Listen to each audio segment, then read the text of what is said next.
Then it got further diagnosed as Hashimoto's.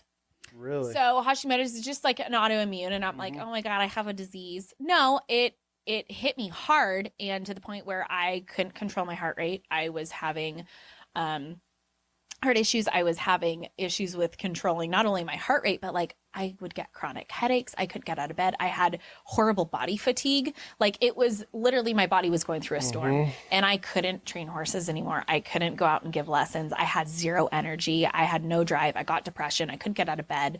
And I'm sure the narcissistic relationship I was in probably didn't help out with that. But on top of that, she's like, yes. That's a whole nother podcast topic, okay? All right, we're going to schedule that one. We're going to talk relationships.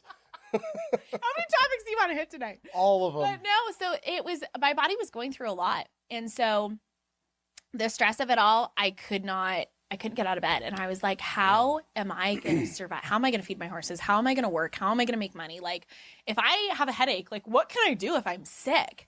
And it dawned on me. I was like, Rachel, you know how to drive the shit out of a truck and trailer. Like, I've been driving a truck and trailer since I was little.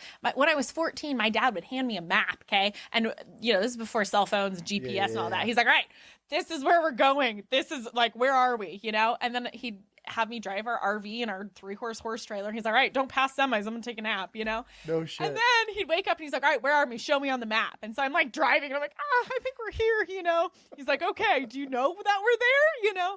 So I learned how to drive rigs from a young age. Dad. Yeah. Oh, he was awesome with that. You know, he was like the one, like, you know, you're like holding the flashlight or you're backing up the truck and trailer and you can tell you're like, dad never yelled at you, right?